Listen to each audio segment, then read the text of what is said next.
सुनकर पूरी बात हकीम की फिर प्रताप थे मुस्काए, बोले खुशी हुई मुझको तुम साथ मेरा देने आए। दिया मुझ पर ताव गर्भ से डूब गए जज्बातों में, और कमान सेना की थमा डाली हकीम के हाथों में। साधारण इंसान नहीं, कविता का शीर्षक देता हूं कि साधारण इंसान नहीं, अब राणा का दरबारी था।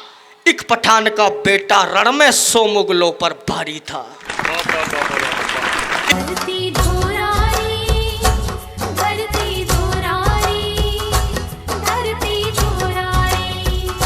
ये कौमी एकता का मंच है, तो पंक्तियां पढ़ना चाहता हूं।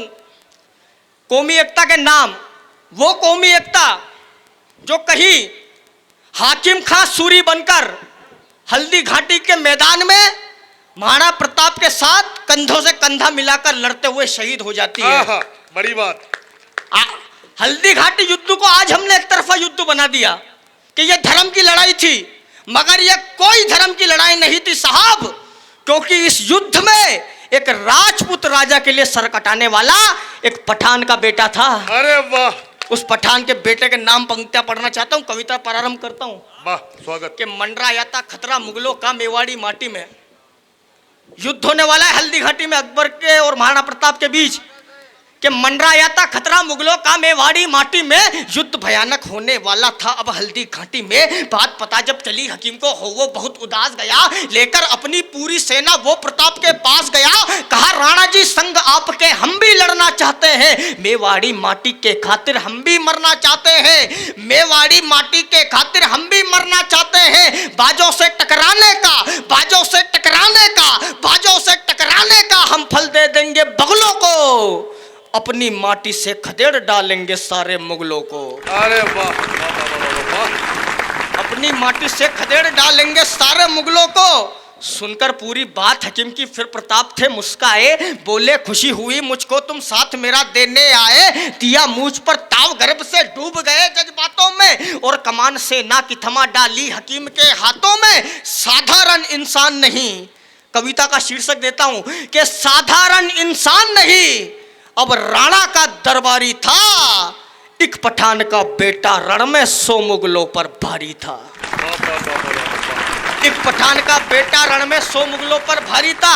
हुई तैयारी शुरू युद्ध की, शस्त्र सभी ने संभाले, कवच सजाया अंगों पर और हाथों में थामे भाले। तीर रखे तरकश में, तलवारों को रखा म्यानों में।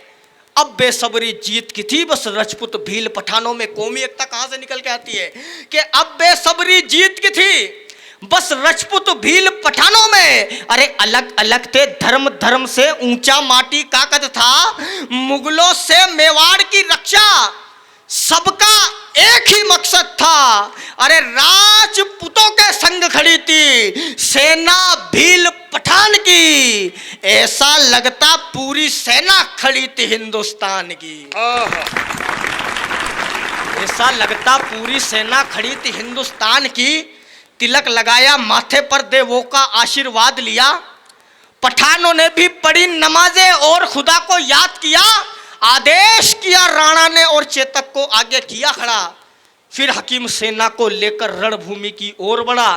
हल्दी घाटी पहुंची सेना हुंकार भरी खुददारी में। उधर खड़ी मुगलों की सेना हमले की तैयारी में। बोले मुगलों से हकीम में बात न फेंकी, कहता हूं लौट जाओ तुम दिल्ली, आखिरी मौका तुमको देता हूं। अरे ख्वाब छोड़ दो, ख्वाब छोड़ दो, ख्वाब छोड़ दो गाड़ने का, परचम राणा की माटी में, वरना जिंदा दफना दूंगा सबको हल्दी घाटी में।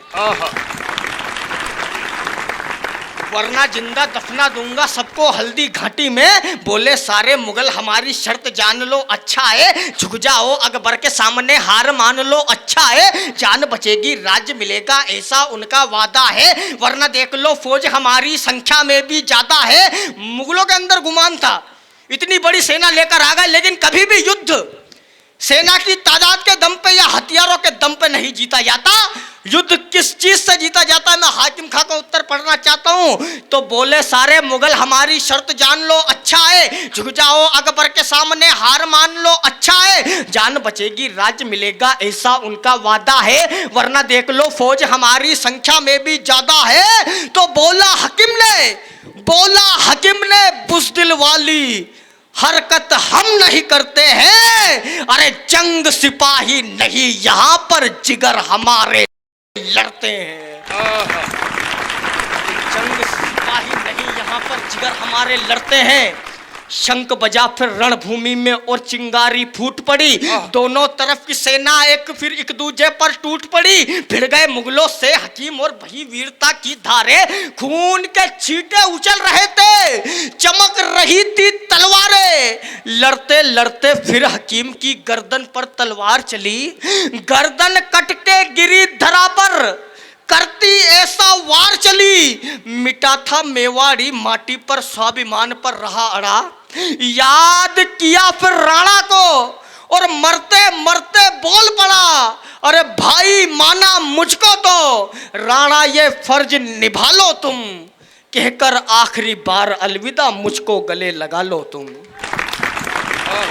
कहकर आखिरी बार अलविदा मुझको गले लगा लो तुम।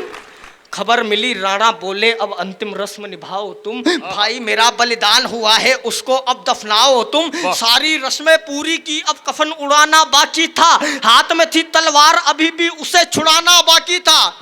हाकिम का सूरी लड़ते रहते, गर्दन पे वार होता, गर्दन कट के गिर जाती है, लेकिन हाकिम का सूरी का धड़ घोड़े से नहीं गिरता।